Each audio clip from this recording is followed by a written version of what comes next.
Good evening students. I hope आप सभी अच्छे होंगे। आप सभी का स्वागत है आपके अपने यूट्यूब चैनल। हम डिस्कस कर रहे हैं सोशल साइंस में चैप्टर नंबर थर्ड आज है the making of the global world, भूमंडलीकृत विश्व का बनना। इससे पहले हमने दो चैप्टर कर लिए हैं already, the rise of nationalism in Europe and nationalism in India. वो दोनों ऑलरेडी कंप्लीटेड हैं, डिटेल में आपके स्ट्रीम्ड किए हुए हैं, आपके इसी प्लेलिस्ट में आप जाके चेक कर सकते हैं।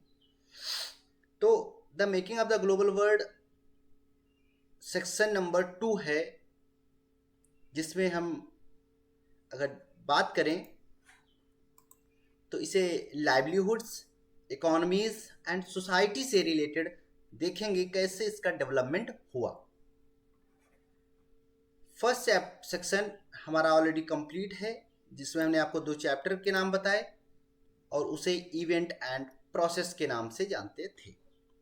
Okay, now the making of the global world part first, भूमंडलीकृत विश्व का बनना।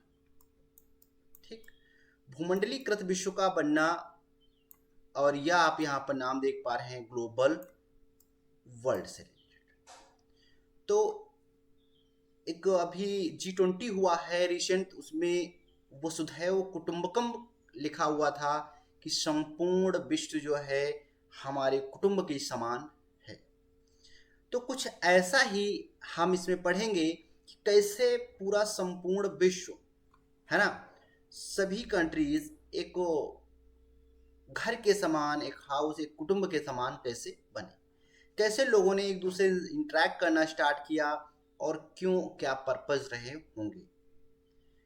तो जैसा कि आप इसमें हमने आपको सेक्शन के अकॉर्डिंग बताया कि लाइवलीहुड, इकोनॉमीज एंड सोसाइटी। तो जो सोसाइटी थी या जो पीपल्स हुआ करते थे, वो अपने लाइवलीहुड्स के लिए इधर से उधर मूव करते थे। ओके, शुरू करते हैं और डिस्कस करेंगे हम इसमें अपने चैप्टर के आधार पे। सो इंट्रोडक्शन, फर्स्ट लाइन है you will see in this chapter. आप इस चैप्टर में देखेंगे कि making of the global world has a long history. Making of the global world जो हमने बात की, भूमंडलीकृत विश्व का बनना, एक लंबा इतिहास उसका है। On the basis of trade, migration, people in search of work and the movement of the capital and much else, है ना।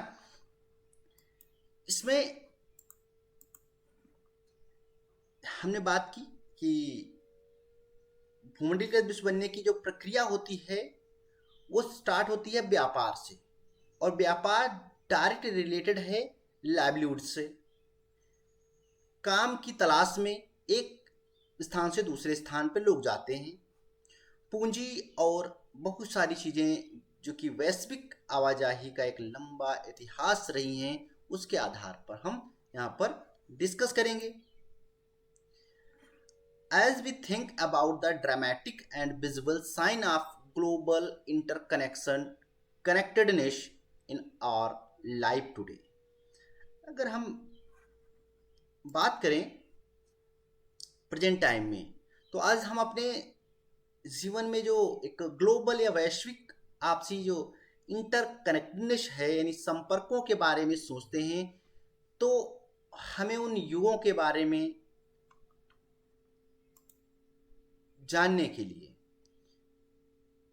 है ना, कि कैसे ये एक दूसरे से कनेक्ट हुए होंगे, कैसे संपर्क में आए होंगे, कैसे कनेक्शन बने होंगे, जानना चाहिए। We need to understand the phase through which this world in which we live has emerged. हमारी यह दुनिया कैसे बनी होगी, है ना। इन सब के बारे में जानने के लिए हमें इसको समझना जरूरी होगा, और समझने के साथ साथ हम इसकी जो इंटर कनेक्शन की बात करते हैं वो ही इस जो कॉम्प्लेक्सिटी को सुलझा पाएगा। तो जो इसकी इंटरकनेक्टिविटी है उसको हम देखेंगे कि कैसे बना। तो first livelihood, that means trade and economies, after that convert into society. Okay, let's see. Pre modern world, उसे एक नाम दिया गया है प्री मॉडर्न वर्ल्ड, जिसे हम कहते हैं आधुनिक युग से पहले, है ना। तो आधुनिक युग से पहले आप एक वर्ल्ड ग्लोबल, जो हमने बात की ग्लोबल इकोनॉमी की बात की, है ना। तो इससे एक वर्ड इमर्ज होता है ग्लोबलाइजेशन। तो ग्लोबलाइजेशन जो है, भूमंडलीकरण क्या होता है? Globalisation is a economic system that has emerged since the last 15 years with the history started with trade, migration of the peoples in search of work and movement of the capital। आप इसमें नीचे word देख पा रहे हैं और ये other चीजें देख पा रहे हैं, कैसे डेवलपमेंट हुआ, ये सब इसके स्क्रैप्चर्स टाइप में जो भी हैं। तो आप इसमें कुछ वर्ड में रूट्स देख पा रहे हैं, रेड लाइंस देख पा रहे हैं, है ना। तो ये कुछ प्लेसेस हैं, क्योंकि पहले दो मार्ग हुआ करते थे ट्रेड के। पहले फर्स्ट ट्रेड जो स्टार्ट हुआ वो बाय लैंड था और सी रूट भी हुआ करता था। तो जब लास्ट 15 years की हम बात करते हैं, अपने वैश्वीकरण की बात करते हैं, तो आमतौर पर हम एक ऐसी आर्थिक व्यवस्था की बात करते हैं जो मोटे तौर पर लगभग, अगर हम बात करें तो 15 years की बात की, 50 सालों में हमारे सामने आई। क्योंकि ये एक लंबा इतिहास रहा है माइग्रेशन का। तो इसी में खाली ये, अगर हम बात करें इकोनॉमी की ही बात नहीं करते हैं कि इकोनॉमी इमर्ज हुई, इकोनॉमी कैसे इमर्ज हुई, इसके साथ और भी चीजें साथ साथ पैरेलल चल रही थी। ऑल्दो हिस्ट्री में अगर हम बात करते हैं, human society have become a steadily more interconnected. धीरे धीरे ह्यूमन सोसाइटी एक दूसरे से इंटरकनेक्टेड होती चली गई, नज़दीक आती चली गई। And from the Asian time, अगर हम एशियन टाइम से बात करें, प्राचीन काल से ट्रेवलर्स आए, traders, priest, pilgrimage, trade vast distance from the for the knowledge, opportunity and spiritual fulfilment of the scape, जो है परसेप्शंस। तो इन लोगों का जो आने जाने का जो चीज़ें जो बेस हुआ करता था, वो प्राचीन काल से ही, यानी इन द एशियंट काल से ही उनके यात्री के उसमें व्यापारी के रूप में, पुजारी, तीर्थयात्री ज्ञान के लिए, अवसर और स्पिरिचुअल जो है आध्यात्मिक शांति के लिए, या उत्पीड़न या यातना पूर्ण जीवन से बचने के लिए दूर दूर की यात्राओं पर आते रहे हैं ये लोग। They carried goods, money, values, silk, ideas, inventions and even germs and diseases। अब जो आता था वो ये तो नहीं है कि वो ऐसे ही चला आएगा, क्योंकि लॉन्ग डिस्टेंस ट्रेवल करके आ रहे थे, तो कुछ सामान लाएंगे अपने साथ, कुछ मनी लाएंगे जो उनकी पर्टिकुलर होती है जहाँ से जो ट्रेवल कर रहा था। सिल्क मेन तो काम था इसमें सिल्क का, जिसके ट्रेड था हो रहा था सिल्क का। अब जब कोई आएगा किसी भी कंट्री से, क्योंकि इसमें हमने देखा पिलग्रिमेज भी आए, प्रिस्ट भी आए, और वो लोग भी आए जो नॉलेज की तलाश में थे, जो स्पिरिचुअल फुलफिलमेंट की तलाश में थे। तो वो उनके अपने आइडियाज होंगे, उनके विचार होंगे, क्योंकि जब रिलीजन अदर चीज डिफर करती है तो जाहिर सी बात है आइडियाज भी डिफर करते हैं। हर एक रिलीजन, हर एक कास्ट, हर एक एज ग्रुप के आइडियाज अलग होते हैं, और जब वो मिलते हैं तो एक दूसरे के आइडियाज शेयर करते हैं। इन्वेंशंस भी आएंगे, और इसी के साथ जर्म्स एंड डिजीज भी आएंगे, है ना, कीटाणु और जीवाणु भी साथ में आएंगे, क्योंकि ऐसा नहीं है कि सिर्फ पैसा, मूल्यवान वस्तुएं, हुनर और विचार ही आ जाएं, आविष्कार ही आ जाएं और कीटाणु बीमारियां साथ में ना आए। जैसे अगर हम भी कुछ दिन पहले देखें, कोरोना की बात करें, ये सिंपल लाइव एग्जांपल आपके उसमें है कि लोग कैसे ट्रेवल कर रहे थे, क्योंकि चाइना अदर कंट्री से लोग आ रहे थे, इंडिया में आएंगे on the basis of trade, travel and education sector में। तो जब वो आएंगे तो जहाँ जिस कंट्री से आएंगे इंडिया में, वहाँ का वो कल्चर, सोसाइटी और जो टेक्नोलॉजिकल एडवांसमेंट और जर्म्स एंड डिजीजेस भी लाएंगे। तो कोरोना भी उसी के साथ आया। लोग पढ़ के आए, लोग ट्रेड करके आए, लोग वहाँ से जो ट्रेवलर के रूप में आए या ट्रेवल करके आए, या यहाँ से गए या वहाँ से आए, तो जाहिर सी बात है वो धीरे धीरे वो कोरोना को लेके इंडिया में एंटर कर जाते हैं। और फिर आपने देखा कैसे वॉस्ट लेवल पे यहाँ भी उसका इम्पैक्ट लोगों पर दिखा, और इसी के चलते ये पूरे होल वर्ल्ड में कैसे फैल गया। इस तरह से एशियन टाइम से भी बीमारियां आती रही हैं, कीटाणु भी आते रहे हैं। नाउ नेक्स्ट ये आप देख पा रहे हैं, ये ट्रेवलर्स हैं जो सी के साइड में आते हैं, क्योंकि इनका मेन रूट होता था वो रिवर्स या सी के सराउंडिंग या उसके साइड उसके बैंक पर चलते हुए आते थे, क्योंकि वहां पर उनको वाटर केपेबिलिटी मिल जाती थी और वहीं पे अपना वो रुक भी जाते थे जहां पर उनको स्टे करना होता था। देखिए आप यहाँ पे, है ना। तो इस तरह से अब इन सब में अगर हम बात करें तो इब्न बतूता एक महान ट्रेवलर के रूप में देखा जाता है, जो हिस्ट्री में भी, ज्योग्राफी में, अदर डिफरेंट सब्जेक्ट्स में इब्न बतूता का एग्जाम्पल यहाँ पर सुटेबल होगा। उसने मैनी कंट्रीज को ट्रेवल किया और इंडिया में भी रहा। इंडिया से वो चाइना गया था एज अ फॉरेन जो एम्बेसडर बन के, यानी राजदूत बन के वो चाइना गया था। इंडिया का वो था अरब का, और इंडिया का राजदूत बन के चाइना गया था।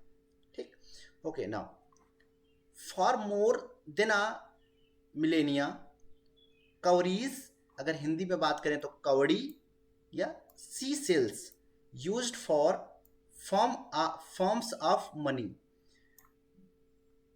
जो कवरीज होती हैं, है ना, अगर हम बात कर रहे हैं यहाँ पर, तो उनको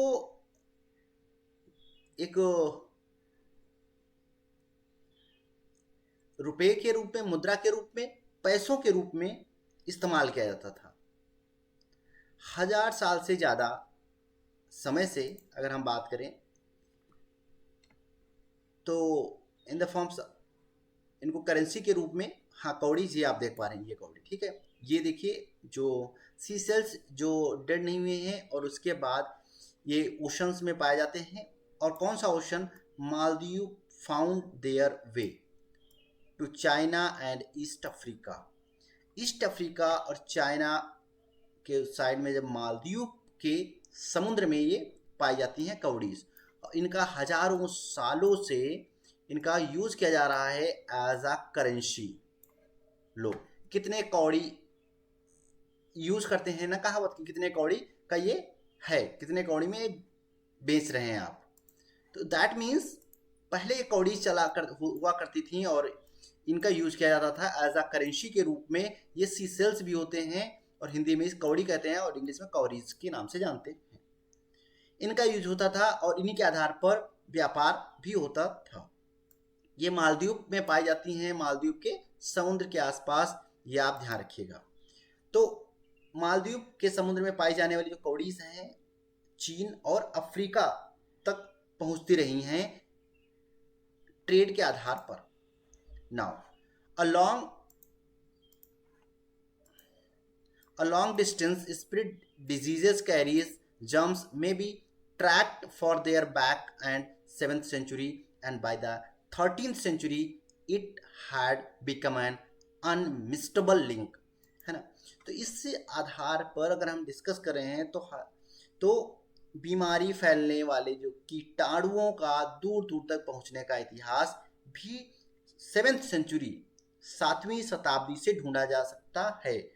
अब बीमारियों फैलने का जो इतिहास है वो 7वीं शताब्दी से ढूंढा जा सकता है, और 13th जो सेंचुरी की बात की हमने के बाद से इनका प्रसार निश्चय ही साफ देखा जा सकता था। किसका? बीमारियों का और उसका। अब इसी पे अगर हम बात करें तो 3000 ईसा पूर्व भी, अगर हम बात ईसा पूर्व में जो ओशन कोस्ट पर होने वाले व्यापार के माध्यम से सिंधु घाटी की सभ्यता उन इलाके से भी जुड़ी हुई थी जिनसे आज हम पश्चिम एशिया के नाम से जानते हैं। अब समझो 3000 ईसा पूर्व हमारी जो सोसाइटी थी, ये आप इस मैप में देखिए, ठीक है, तो ये सिंधु घाटी सभ्यता, ये सिंधु नदी है, ये सिंधु घाटी सभ्यता है, ठीक, यहाँ पर। अब ये समुद्र, ये देखिए समुद्र से जुड़ी हुई थी, और ये gulf of country, gulf country से अरब से जुड़ी हुई थी, जिसे हम अब प्रेजेंट टाइम में वेस्ट एशिया के नाम से जानते हैं, ठीक है। इससे जुड़ी हुई थी, यहाँ से ट्रेवल होते थे, आप सी रूट देख पा रहे हैं, ये ऐसे जाके ऐसे जाना, इससे जुड़ी हुई थी, ठीक। तो आप इससे आइडिया लगा सकते हैं कि कैसे लोग कैसे इंटरकनेक्टेड हैं on the basis of trade, silk, migration, work की तलाश में ये सब जाते रहे। तो आई थिंक आपको एक ब्रॉड आइडिया हो गया होगा कैसे लोग ट्रेवल करते थे अपनी स्पिरिचुअल फुलफिलमेंट, नॉलेज और प्रिस्ट और ट्रेडर ट्रेवलर के आधार पर। हमने नाम भी बताया, इवन बतूता जैसे लोग ट्रेवल कर रहे थे उस टाइम पे। और सिर्फ जब ट्रेवल करेंगे तो goods, money, value, skill, idea, ये मत भूलिएगा कि जब ट्रेवल करेंगे तो क्या क्या आएगा, खाली अकेले नहीं आएंगे। कोई भी पर्सन ट्रेड करता है तो इन चीज़ों को जरूर इधर से उधर सप्लाई करेगा, दैट मीन्स कनेक्शन रखेगा। और यहाँ पर हमने कुछ 7वीं शताब्दी में जम्स और डिजीज की पता लगाना स्टार्ट हो गया, एक आइडिया, और 13वीं शताब्दी से इसको एक क्लेरिफाई करके बिल्कुल क्लियर कर दिया गया कि हाँ ये सब चलता है, ट्रेवल करता है। कवड़ी जो हैं इन्हें हम सीसेल्स कहते हैं, ये मनी के रूप में यूज होते थे, और ये कहाँ पाए जाते थे? मालदीव के समुद्र में, और ये चाइना तक जाते थे। अब देखिए, आप एक इमेज आपके सामने है, इसमें आपको देखिए ये नाव दिखाई, बोट दिखाई गई है, और ये कुछ पीपल्स हैं यहाँ के, मतलब लोग हैं। इससे पता चलता है ये आपकी जो 19th सेंचुरी की है, 9th सेंचुरी, ठीक है, 9th सेंचुरी की जो 19वीं शताब्दी की आपकी है, 9वीं शताब्दी की, 9th सेंचुरी 9वीं शताब्दी की है। तो इसमें एक ये जो स्मृति शिला जो है पर पानी के एक जहाज का चित्र भी दिखाया गया है, जो कि हमने आपको बताया गोवा संग्रहालय में 10वीं शताब्दी से रखी हुई है, ठीक है, 10वीं शताब्दी से। इससे आप पता लगा सकते हैं significance of the oceanic trade का, है ना। 10th सेंचुरी में इसको फाउंड किया गया था, 10th सेंचुरी में, है ना। और इसका सिग्निफिकेंस आप लगा सकते हैं कि कैसे ओशनिक ट्रेड होता था ऑन द वेस्टर्न कोस्ट पे, क्योंकि ये गोवा के उसमें रखी हुई ना, तो इस वजह से आप इसको आइडिया लगा सकते हो, ठीक। नाउ अब हम चलते हैं अपने दूसरे सी रूट लिंक द वर्ड। हमने देखा कैसे प्रीस्ट, कैसे ट्रेड, कैसे सिल्क सब ट्रेवल करते हैं, और ये ट्रेवल लाइवलीहुड और इकोनॉमी एंड सोसाइटी के बेस पे किया जाता है। इसी में एक है रूट हमारा सिल्क रूट के नाम से जानते हैं, यानी वो रास्ता जहां से सिल्क जो है रेशम ट्रेवल करता था, लोग ट्रेवल करते थे रेशम के साथ। In the silk route a good example of the variant pre modern trade. अगर हम जो इतिहास के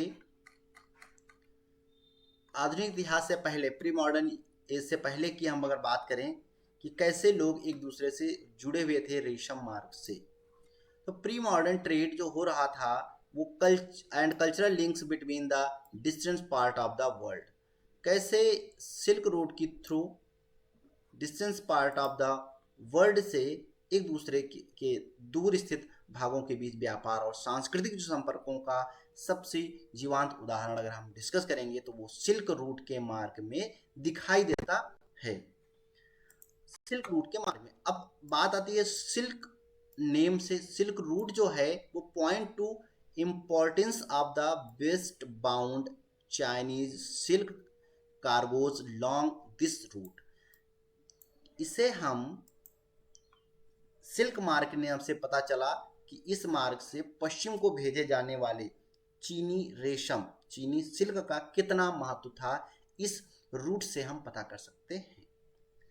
अब कुछ इतिहासकारों का जो हिस्टोरियन हैं have identified several silk routes over the land by the sea knit together to vast region of Asia linking Asia and with the Europe and northern Africa. उस टाइम पे अगर हम नोन की बात करें तो आप देख पा रहे हैं कि ये अफ्रीका का उत्तरी पार्ट नोन था, कुछ यूरोप नोन था और एशिया, बस इतना ही पूरा होल वर्ल्ड माना जाता था। अमेरिका जैसी कोई जगह नहीं थी, कनाडा जैसी कोई जगह नहीं मानी जाती थी। जो एशिया है, यूरोप है और अफ्रीका तक ही लोग अपने उसमें जानते थे कि यही पूरा होल वर्ल्ड है। इसीलिए जेरूशलम जो है, ये इजराइल में जेरूशलम जो यहाँ पर है, उसे मिडिल माना जाता था पूरे दुनिया का। ठीक, अब हिस्टोरियन मानते हैं कि सिल्क रूट चाइना से, मतलब ऑन द लैंड नहीं, लैंड के साथ ओशन में भी है। ठीक, ओशन में भी है इस तरह से जाने आने का रास्ता।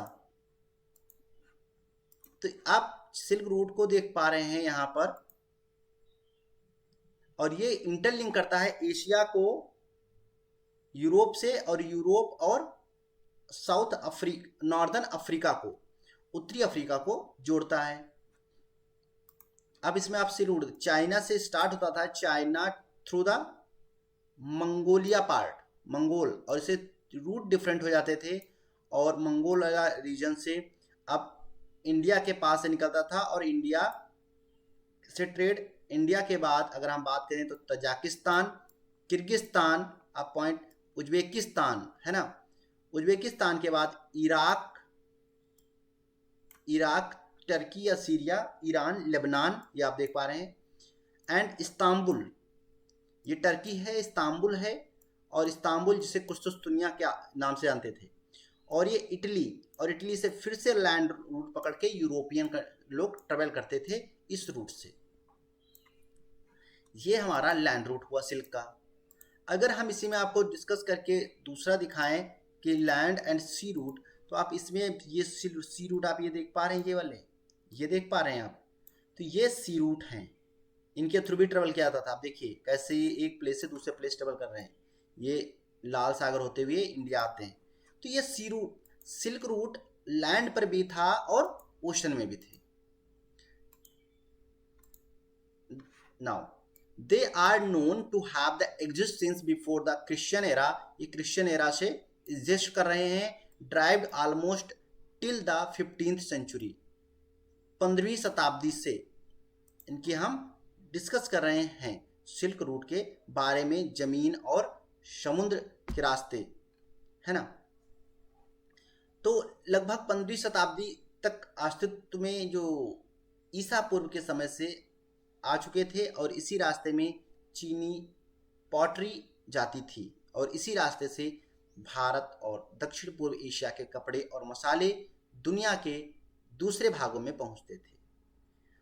वापस अगर हम बात करें तो वहां से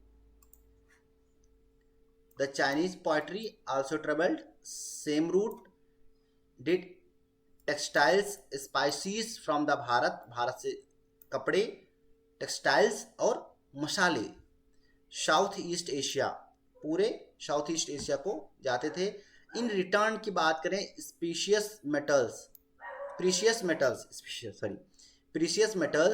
मूल्यवान धातुएं जैसे सोना और चांदी, follow from the European to the Asia, और वहाँ से स्टोन्स भी आते थे, और वहाँ से एशिया, एशिया से टेक्सटाइल और स्पाइसीज जाती थी, सिल्क जाता था, पोएट्री जाती थी, यूरोपियन कंट्री को, वहाँ से ये जो प्रीशियस मेटल्स हैं ये सब वापस भारत या north east south east Asia को आते थे। ये एक्सचेंज था। Trade and culture exchange always went hand in hand. पहले कोई ऐसी मुद्रा नहीं होती थी जिसके थ्रू एक्सचेंज किया जाए, है ना।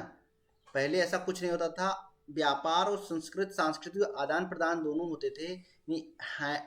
आदान प्रदान दोनों प्रक्रियाएं, इंपोर्ट जो एक्सपोर्ट साथ साथ चलती रहती थी। शुरुआत काल के में अगर हम बात करें तो मनी के बदले नहीं, जो वस्तुएं होती थी, जो चीजें होती थी उसके बदले, जैसे गोल्ड और सिल्वर वहां से आता था तो स्पाइसेस और टेक्सटाइल्स यहां से जाते थे। तो ये हुआ ट्रेड का मीडियम। ट्रेड कैसे होता था? हैंड इन हैंड होता था। चाइनीज पोएट्रीज जाती थी उसी रूट से, किस रूट से? सिल्क रूट से, ठीक है। क्रिश्चियन एरा के टाइम से पता चला। टेक्सटाइल और स्पाइसेस भारत से जाते थे। वहां से अगर हम बात करें वापस आते थे गोल्ड और सिल्वर और प्रीशियस मेटल्स।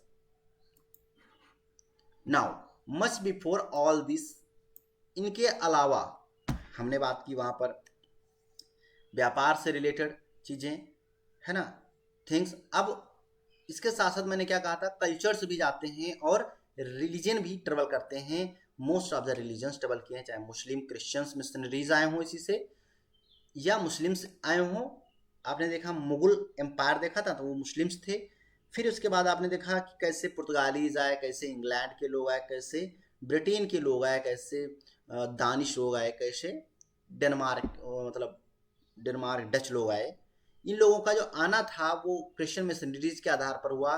और एक इसी तरह से एक और भारत में ओरिजिन हुआ एक धर्म जिसे हम बुद्ध के नाम से जानते हैं या बुद्धिज्म के नाम से जानते हैं। और ये कैसे अलग अलग देशों में फैल गया, अफगानिस्तान, चाइना, भूटान, है ना, बर्मा यानी लाओस, थाईलैंड, कंबोडिया, वियतनाम, है ना, इंडोनेशिया, श्रीलंका और जापान, कोरिया जैसे देशों में कैसे ईस्ट चाइना के पास ताइवान जैसे देशों में कैसे फैल गया, क्योंकि ये साथ में ट्रेवल कर रहा था व्यापारियों के साथ। ठीक, तो Buddhism emerge from the eastern India, Bharat के पूर्वी भाग में इमर्ज हुआ और स्प्रेड हुआ several directions through the interconnecting points on the silk route. Silk root के इंटरकनेक्टिंग पॉइंट्स से उनके सहारे ये पूरे स्प्रेड में ओरिजिन मतलब पूरे वर्ल्ड में स्प्रेड हुआ, फैल गया। अगर बात करें Christian missionaries almost certainly travelled this route to Asia. इसी रूट से क्रिश्चियन मिशनरीज भी आए होंगे, क्रिश्चियन भी आए होंगे। और मुस्लिम्स जो है परचर्स अ फ्यू सेंचुरीज लेटर, उसके बाद साथ में मुस्लिम्स भी इसी के सहारे, इन्हीं सिल्क रूट के सहारे इंडिया में ट्रेवल किए होंगे, इंडिया या एशिया में आए होंगे। आप ये सिल्क रूट की जो पेंटिंग देख रहे हैं उस टाइम की है, तो इसे बनाने का जो श्रेय था चीन की एक गुफा पेंटिंग में दर्शाया गया था सिल्क रूट को, जो कि 8वीं सेंचुरी 8वीं शताब्दी की है। और गुफा 217 मोगाओ ग्राटोस ग्रोटास गंसू चीन में ये बनी हुई मिली थी। इससे आप लगा सकते हैं आइडिया कि कैसे लोग ट्रेवल करते रहे होंगे घोड़ा गाड़ी से और अदर से, और क्या क्या ले जाते रहे होंगे, आप ये देख पा रहे हैं। तो आपको पिक्टोरियल समझाने का सिल्क रूट और सिल्क रूट के साथ कैसे ग्लोबल लोग ट्रेवल कर रहे थे, रूट भी दिखाया मैप के आधार पर भी, आप इसको याद रखिएगा। और जैसे मैंने बताया है कि कैसे बुद्धिज्म ट्रेवल हुआ, क्रिश्चियन लोग आए, मुस्लिम्स आए, और कहाँ से आए और कैसे, जितना पॉसिबल था अच्छे से आपको हमने यहाँ पर मैप के थ्रू दिखाया और समझाया। ठीक है, तो आई थिंक आपको ये आज का टॉपिक स्टार्टिंग जो था वो समझ में आया। इसी तरह से हम आगे डिस्कस करेंगे। अभी तक हमने सिल्क रूट के साथ ट्रेड को देखा, अब हम फूड भी देखेंगे कैसे ट्रेवल हुआ था। ठीक है, तो बने रहें चैप्टर में, और इससे क्वेश्चंस आते हैं और इससे डिस्कस करते रहेंगे हम। Thank you so much. Please अगर आपको वीडियो अच्छा लग रहा हो तो इसको शेयर ज़रूर करते रहिए। अगर शेयर नहीं करेंगे तो जिससे जब व्यूज़ बढ़ेंगे या सब आएंगे, लोग आएंगे, देखेंगे, तो हमको भी मोटिवेशन मिलेगा कि हम वीडियो ज़्यादा से ज़्यादा तुम लोगों के साथ शेयर करें और बनाएं। Thank you so much.